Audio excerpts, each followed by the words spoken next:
Petro. Iya Kang. Rene le. Iya, yo karo ngaturi Mbak Mimin, Mbak Apri. Ya, kaya ngapa? Simpang Lima Ria, lapangan Pancasila. Semarang Bandang, Pranyata Serbaguna. Sasana rame rakyat gede atine, ing Jawa Tengah wasut kembangan. Jero kutha tekan desa desa, saben dina winaya Simpang Lima Miguna. Upacara keperluan umum Simpang Lima Ria ing kutha Semarang.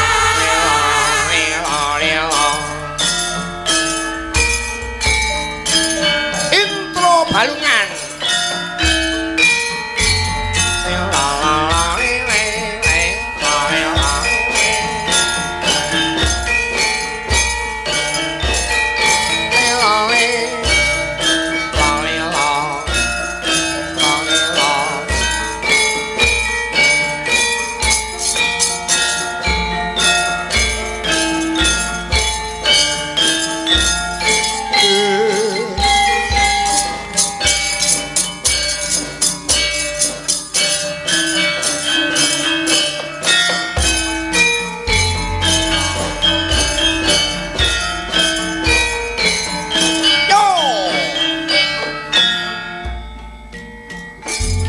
Simpang Lima Ria, lapangan Pancasila.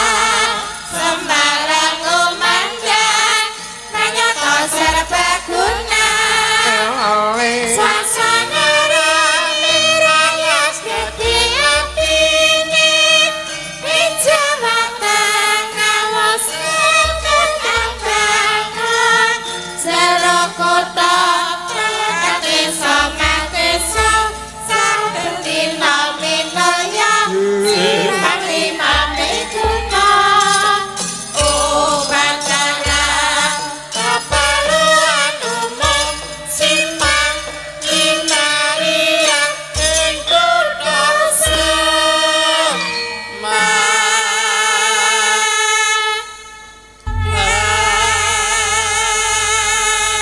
Mbak Mimin saha Mbak Aprilia. Inggih, Ados pundi? Semangat nggih, Mbak. Semangat. Nggih. Dasaripun sinengkuyung dening para warga masyarakat Tridukuh anggenipun ngetingalaken ing bab persatuan miwah kesatuanipun para warga. Ingkang mirsani men semangat. Wah, Teng nggih. mriki nggih kedah semangat. Nggih, tasih kathah. Tasih kathah. Nggih. Ah, nuwun sewu Mbak Mimin saha Mbak Apri menika Das pundi? ngantos kalimput. Nuwun sewu. Iki mau ana pitungkas saking kadang panitia penyelenggara. Nggih. Sik mau ndi mau? Ketua panitia penyelenggara menika saking RT 01. Nah, Bapak Legimin nyuwun doanipun sedaya para warga masyarakat ing Tridukuh khususipun nggih menika Gondang, Jaten, Gunungan, Desa Trasan saha para warga ingkang pareng mirsani nyuwun donganipun mugi-mugi anggenipun nandhang raga nampi alangan dawah wontening sakpengkeripun bangsal menika rikala nglepa gudang. Nah, menika ngantos dipun pen sukunipun. Nyuwun donganipun mugi-mugi enggal pinaringana waras. Amin. Pulih otot bebayunipun. Amin. Saged kempal malih kalian warga. Weh sangka tresnane Mbak Princes. Lah nggih to. Bapak RT 01 Bapak Legimin kala wau nggih rawuh. Sangka tresnane kok. Oh, tasih nenggani kok. Nggih lho, Oh, matur nuwun. alah. Nuwun sewu Pak RT ngantos kelimput. Nah nggih. Nggih, nulis matur diikrarke lahir batin tumrapipun para warga anggenipun ndongaaken Bapak RT 01 Bapak Legimin. Nggih, sembah nuwun. Kuwi apa jenenge, Lek? Kuwi ya pahlawan. Weh, nggih to. Kena tak go transit ki mau gudang. Iya. Iya, dasare maju kok pembangunane pripun. Lho, dadi Terus pripun? kanggo transit ya hebat niku. Hebat. Sangka semangate para warga masyarakat sok halal bihalal wulan Syawal kudu ndang rampung. Lho niku. Neng anu lho, Lek. Pripun? Dadi RT ki ya ora mayar. Ya Ramayan. Lho. Garda depan lho. Lah iya. Informasi saka Pak RT atau engko nek ora kabeh iso dadi renane masyarakat. Nek ana sing grenengan, ana sing ora trima, kudu Pak RT kudu iso sing penggali tetep lerem. Lho nyat wong akeh atine werna-werna kok. Lah nyrateni wong akeh, nyrateni bojoe sok kangelan nyrateni warga lah. Gajine, Lek, Heeh. 400.000. Heeh. Setahun. Walah. Setahun. Niku kok. Hebat lho. Hebat lho. Wis Wah. mundak lho. Wis mundak lho ki dhisik Oh, dhisik niki- 150 apa pira. Nggih, menika kepemimpinan Mas Hamenah. Nggih. Pak RT dipun undhaki Gajinipun. gajinipun. Oh, nggih, pinten, Mbak? 100. Dados kang 100. Lho, Ayo kan ora apa-apa. Mundhake pinten dereng mangertos. Wah nggih, niku perjuangan tumrapipun para bapak-bapak RT se-Indonesia Nggih. bahkan. Mangke Nggih. naik. Niku kalebet tokoh masyarakat. Tepuk tangan kagem bapak-bapak RT RW. Nah, hebat semangat perjuangan pengabdian reng. Tanpa pamrih lho. Napa? Nek perlu korban. Pahlawan tanpa tanda jasa ya Pak RT kuwi lho. Heeh. Lah nek gaji 450 setahun ning engko nek kon nembungke nganten ya Pak RT. Kon apa Pak RT? Apa ya njaluk tukon bensin kon Lah, kendel iya. ora to malah Ijek kon getombok. nembungke. Eh. Nyumbang. Rakyat dhewe. Nek ana gropyokan ya Pak RT ku sing Lah. Pak kok warga jenengan. Mongko Pak RT ra ngerti apa-apa ya bisa kembet. Ketok itu pengalamanmu dhewe. Heeh. Pak Klonnya perlindungan, pas seneng-senengi ra ngapa-ngapa bareng rekoso perlindungan. Nggih, wonten pamulutan napa? Mboten wonten. Oh, wonten. Nggih. Menika. Menika saking Mas Kartolo, nggih. Saking Mas Kartolo ngersakaken Kidung Reksa Bumi. Wonten, Mbak? Kidung Reksa Bumi menika rencang-rencang kadosipun dereng. Oh, nggih. Isah to? Oh, dereng. Nggih. Lajeng saking Mas Tepan. Mas Ipan. Oh, Mas Depan kalau wau, Mas Depan. Nggih. Depan. Iki maringi wajib yen 100.000 kalian 50.000. Nah, Nggih, ngersake napa? Iki Mas. Kitir Sumilir. Oh, nggih. Nggih. Nah, terus iki sih eneng meneh iki, tak kelimput meneh iki layange. Kata sangat ingkang ngersakaken lagon nggih Mas Pedro. Piye. Saya wangi kak saya dhuwur. Kadang ngersakaken lagon ateges tresno Ah, lan nggih, kalian nggih. kabudayan Jawi maliginipun. Nggih.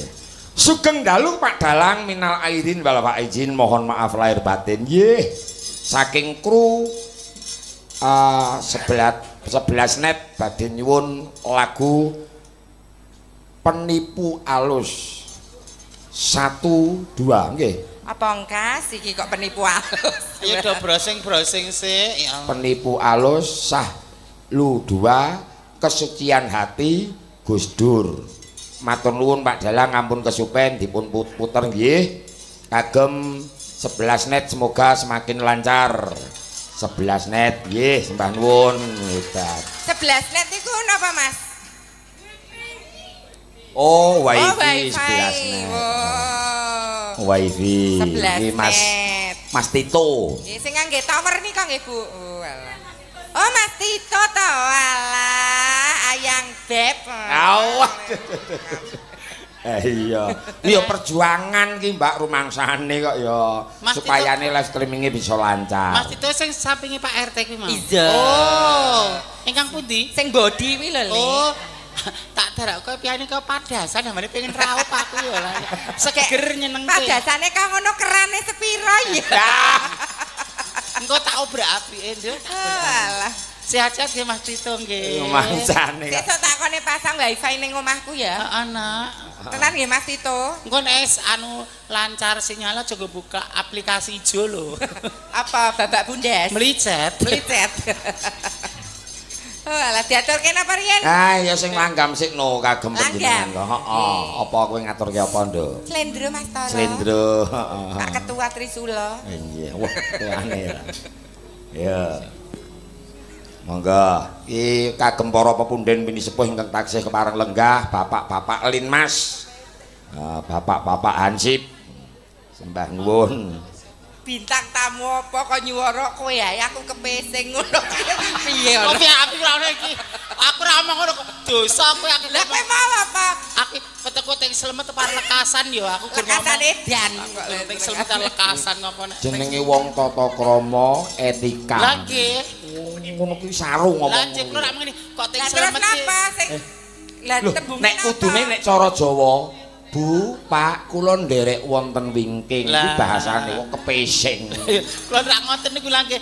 Nduk wetek kok teng slemet ki apa lekasan apa maku jeruke rada kecut. Kula kan jadi wetek kula kan kok malah ngono kuwi diceritakno jeruk legine kok ngono kok kecut. Aku sing wong dipakake ngerti ra sing bosok kula to ngoten niku kadang kene wong Lah, apa ora? wong lurus kok. gembala watu sik. Ana karet ra tak calenane jempolku. Ngambreng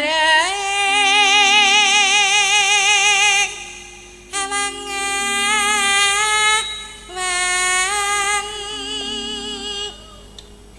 Oh, lho. Dipun. Yo, palarke yo. Yo.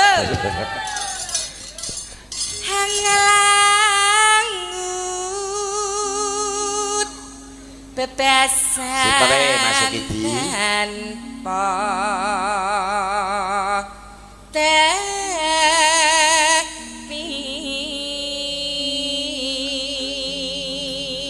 tepi. Ayo, Lek. Aja mbraja lho. Nara pasing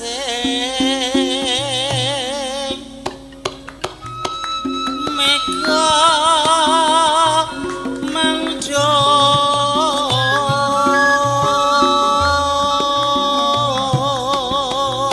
Sitere Mas Waluyo. miber ngiteri jagat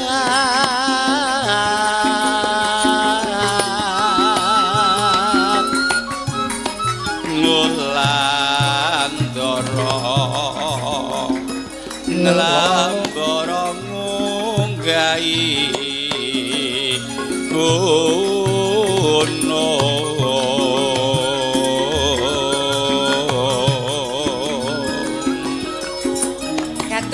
Katungkel ngumbat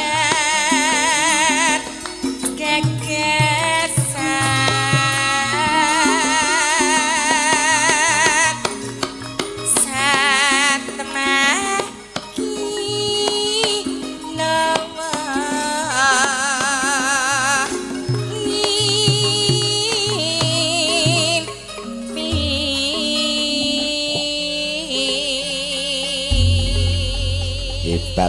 Hebat. Nah, ya wong jenenge jiwa seni iki ngono kuwi bisa mancing ajar-ajar kok, Reng. Oh iya. men mumpuni niki Mumpuni tenan ya. mumpuni ngantuk ku lho. Iya. Ning yo kap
sana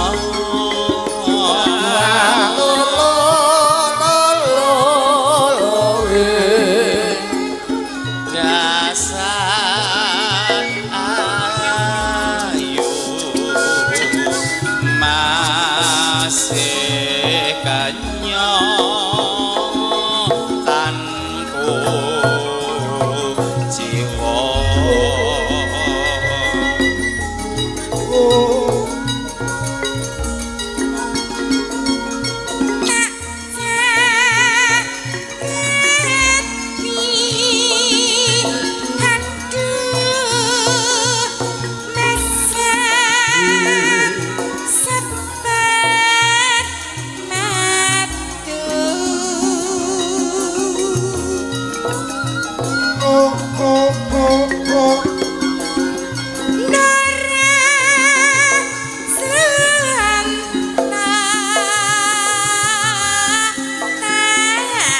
gandeng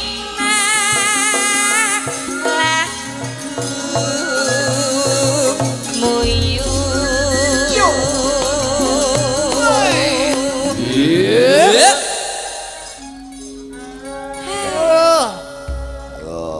senine iki ning ngono. yo elek ternyata setelah tak ingat-ingat tak eling-eling aku ki pernah wayangan nek kene Oh nang kene. dereke Pak Gangsal Iya. nggih ta Bu leres yo iya Jaman sepen aku rung mlethek to, Jo. kowe ketek combel yo ora mlethek Ning biyen keteke nganggo sayak ya. tese ngangge rok mini oh Nganggo seksi rok kae mini. no Lek. Kowe ora pengen nganggo rok mini ta Lek? Ya jane pengen, tapi kan yo ngerti dhewe iki lho, mata-mata nakal iki lho, engko sembarang. Kelek kowe iki gur semlane nganggo rok mini bocahmu coba to. Aku nganggo rok mini bocah kok klitah-klitih hayang. Kowe kae nganggo rok mini kok posisi jengking ini aku malah dipeleti iki. Kan bagekke kancane monggo ngawi-awi kok. Apa ya? Kata bunga ganyokan dohap sari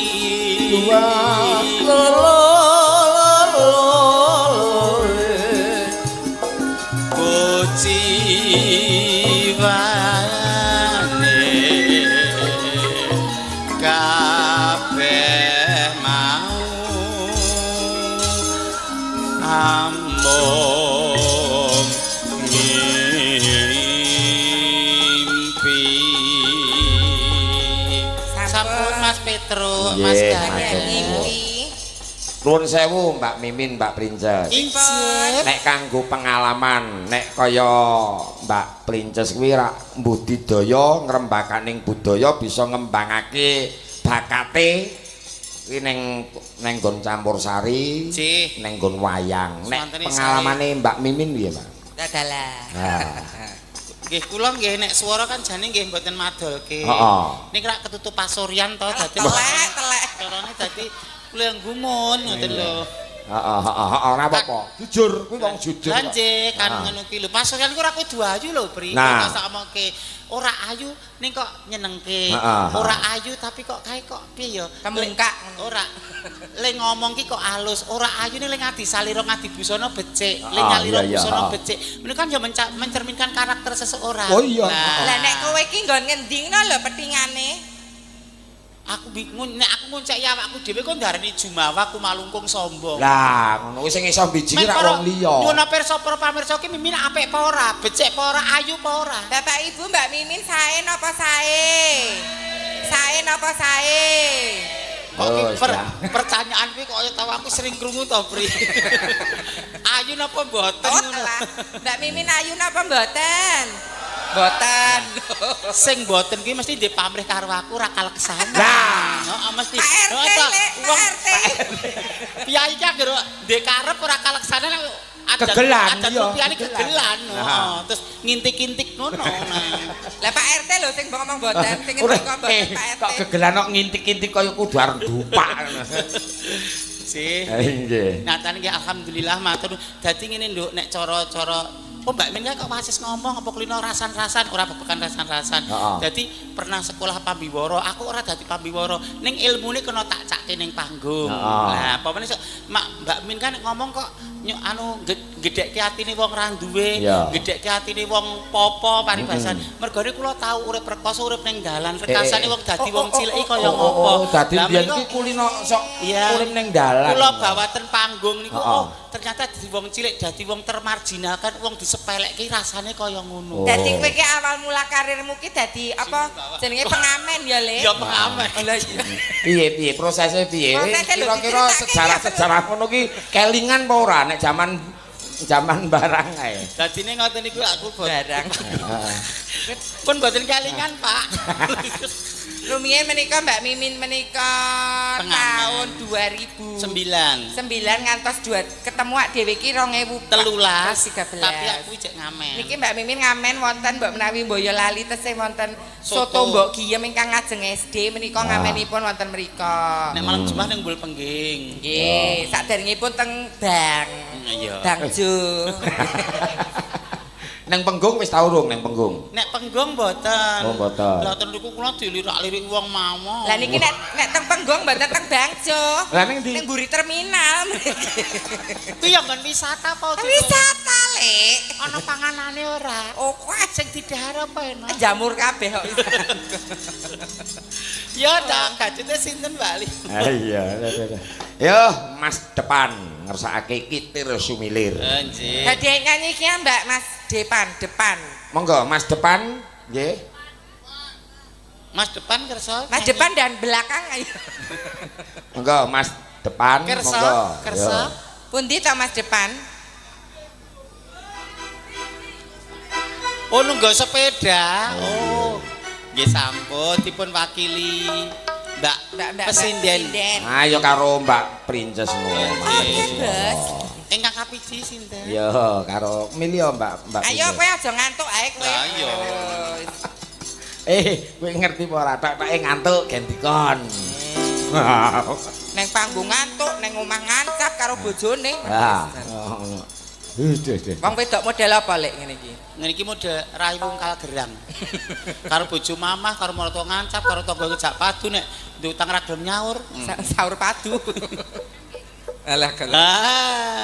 Kan gak ini wis njuk ngapura. Oh ya wis. Dadi nek utang ra disaurke njuk ngapura lunas. Lah wong bodo ki sing sungkem ki malah bojone ki. Apa sugih kene ya kok sing lanang malah. Sing sabar ya. Icuk ki bagus kono iso kapusan karo cah kok ngene lah. Keblondrok. Lah. Sing iki ya ayu pada iki. Mangga Kitir Sumilir. Monggo yuk Kitir Sumilir kaya ngapa? Monggo. Mas depan sampun ngatur. Sah. Nah. Niki ribut kesaline mbok damel. Ya ribut kene madurine le. Engko lek men suwe. Kan njabat copot kabeh lho kengko. Ha iya. Lah tekan kono antri. Ngantri ning ngarepan. Ning mesti mbayangke tekan apa ora ngono. Kayak wis tuwa kok kaya nek mbahku dhisik ki lho tekan gone wis entek lho. Nek mbahku dhisik. Wong tuwa biyen. Ya ra. Ya ribut karo Nduk Tari. Terus apa? Manut. Mbak Princess gen lenggase gen Karo tari apa? Udut.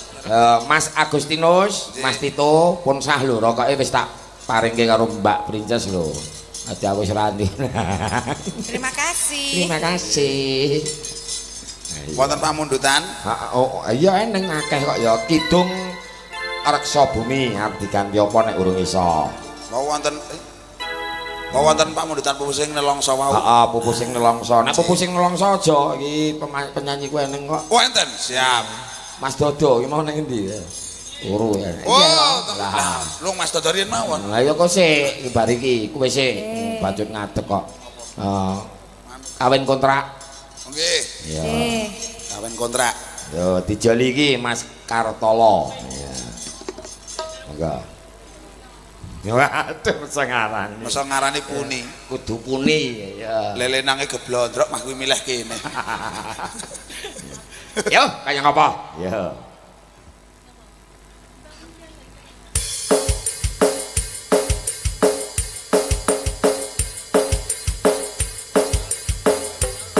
Adinda.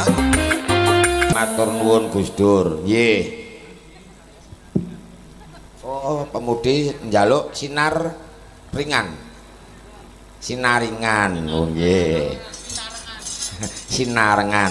Nggih. Nggih, lagi terus iki urung eneng sing diaturke iki ya. Yo gandeng iki wis jam 3 sangka senenge kanca-kanca ora krasa. Ha iya. Ngono. Nek biasane nek gara-gara iki penontone serane kok isih ugih men. Ayo sing ngarep-arep Mbak Mimin karo Mbak Apri kok ya. Iya. Yo sinarengan Mbak Mimin karo Mbak Princess. Ya kecil no mangsane. Monggo ya. Ki nggo pungkasane iki jam 3 kok ya. Monggo. Dinggo pungkasan. Heeh, nek janar tak aturke mangku purel dari Mas Gapong ki mau. Ya. Lek muka kamar mandi lek nganggo klambiku ora bener to kok Pripun? susumu metu. Oh nggih. Wah. Bar niki Mas. Oh nggih. Waduh duh. Ya. Nggih, Pak Dalang niki Wisnu Gobek. Nggih. Mas Wisnu Gobek. Sekti. Oh Gobek. Nggih, ngersakaken lagunya Lewung penutupane. Oh ya wis Lewung ayo. Wah. Lewung ae enak ya. Lho, ki mau Rasido ki mau. Mboten. Ayo Mbak Puni sisan. Ngadeg karo Nduk Retno, kabeh ngadeg. Dik Murbani ayo. Adik. Dik Murbani iki sansaya tambahan ya iso masak iso bergas ya. Ngadeg tenan iki. Wah, 3 lagu. Tenan oh tenan. Lho njaluke 3 lagu ya ora apa-apa lho. Beres. Mbak Mimin, Mbak Apri cukup nang kene. Nah. Nggih, soalé mungkin Oh, saking pemudine riyin. Napa? Sinaringan. Sinarengane dereng. Sam. Iya.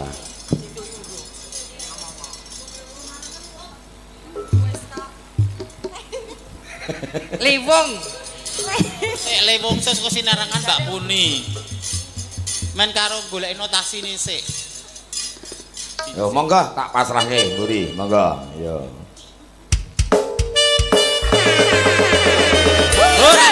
Ayo Mas Gunadi, Mas Riyadi, Mas Bakar.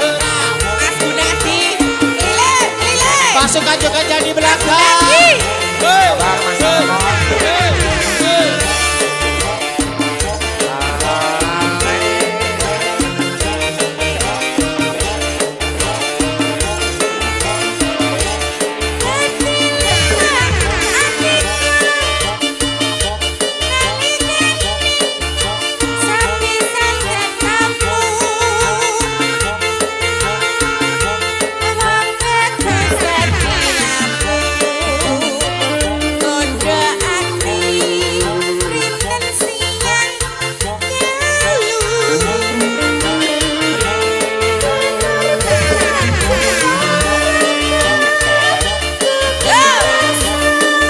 Wis diaturke. Mangga dipun lajeng Mas Pedro. Oh nggih, monggo. Mesake karo Mimin aku. Ngono. Wis ono ning pungkuran kono ning pawon. Ya. Nyusul ibu-ibu ya. Sinarengan monggo Puni ya. Oh iya. Sinarengan ya. Monggo. Yo, monggo. Nggih, kalih Retno nggih, Pak. Oh iya monggo, Nduk Retno. Ya. Monggo. Terima kasih Mbak Mimin, Mbak Abri. Ya. Semangat terus, laris terus, wis ora umum pokoke. Ikon Klaten. Monggo.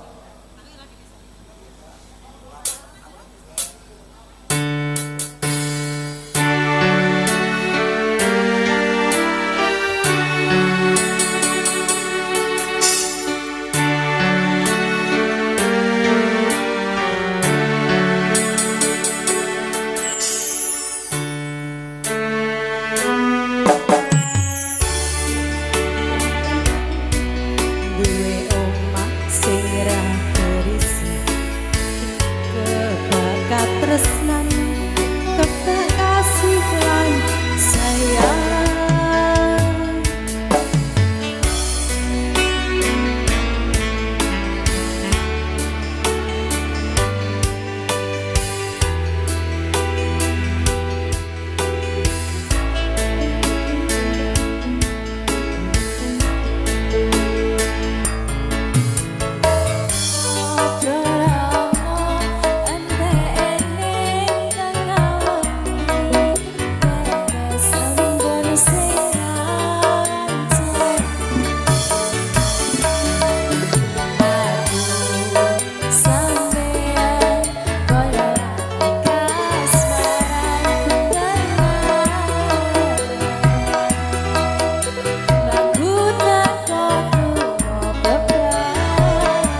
Sinarengan wis diaturke ya heeh lumantar nawala iki ora ketang siji ya diaturke ya diantaranya antara Benci dan Rindu bojo loro dan Mangkupurul ya nduk nduk tari monggo nduk ya jumeneng ngaturke apa ya salah satu satu di antara tiga enggak Bojo loro mawon. Bojo loro sing mayar ya monggo Mas Gapong ganteng ya bojo loro diaturke monggo langsung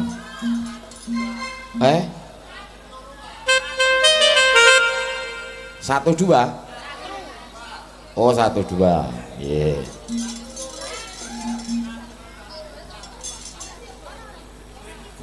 Satu dua